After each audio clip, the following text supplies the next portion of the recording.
جادو کے بارے میں کہ لوگ جادو کرتے ہیں، جیسے کہ مفتی صاحب نے فرمایا کہ ان کے بارے میں یہ احکامات ہیں قرآن و حدیث کی روشنی میں، آپ کیا کہیں گے؟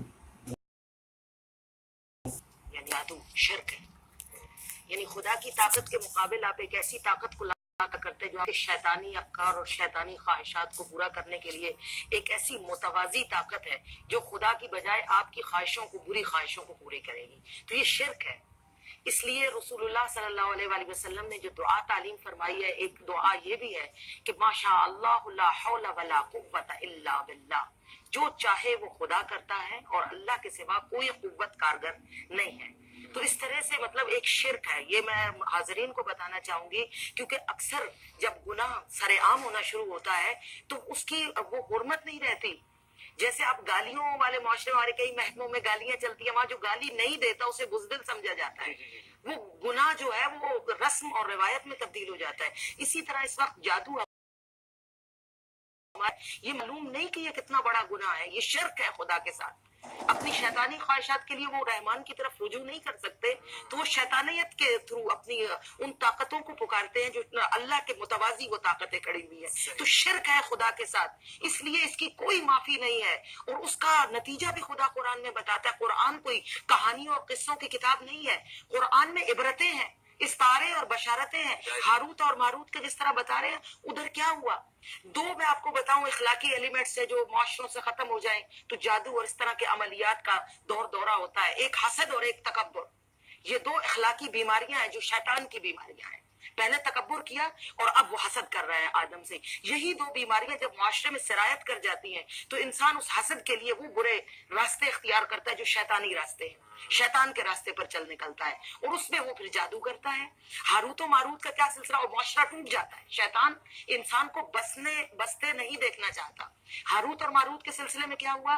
گھروں کو توڑا گیا، میاں بیوی کو ناچاقی پیدا کی گئی اور گھر توڑے گئے، گھر توڑے ہو گئی، یعنی گھر ٹوٹ گئے، مرد کے ساتھ اور عورت کے ساتھ ایک انسانی نسل کے سلسلے منقطع ہونے لگے۔ خدا یہ بتا کر یہ بتانا چاہتا ہے کہ تمہارے ہاں اگر یہ عمل شیطان شروع ہوا تو تمہاری نسل انسانی کی معاشرت اور سماج کو قتل کرے گا یہ سلسلہ۔ آج کل یہ جادو عروج پر ہے، میاں بیوی کے درمیان ناچاقی، لڑکیوں کی شادیوں پر بندشیں لگی ہوئی ہیں، تو اس طرح سے ہمارا معاشرہ ٹوٹ رہا ہے۔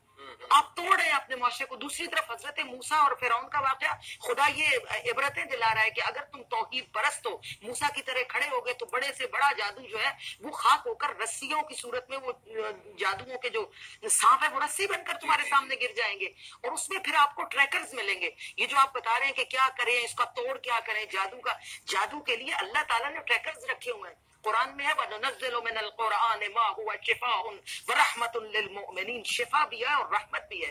اب وہاں پر آگے ہم چلتے تو سورہ، جس طرح سورہ فلق اور سورہ ناس، اس کو پڑھے تو آپ کو پورا جادو سمجھ میں آ جائے گا، کس طرح سے ہوتا ہے، اس کا کیا رد ہے، خدا کس طرح سے ہمیں اس سے بچانا چاہتا ہے۔ فقط اس کو ترجمہ پڑھ لے تو آپ کو سمجھ میں آ جائے حقیقت جادو کیا ہے۔ اور جادو برحق ہوتا ہے، مگر اس کے لیے ٹریکر معصومین نے دیا۔ مولا امیر المومنین کی دعا بیان کرنا چاہوں گی، اگر حاضرین لینا چاہیں تو مفاتیح الجنان شیخ عباس قمی کی کتاب ہے، اردو میں ترجمہ ہے اس کا، ان دعاؤں کا۔ دعا ہے چھوٹی سی، میرے مولا امیر المومنین نے تعلیم فرمائی ہے جادو کے بطلان کی، ہرن کے پوسٹ پر لکھ کر اپنی جیب میں رکھیں۔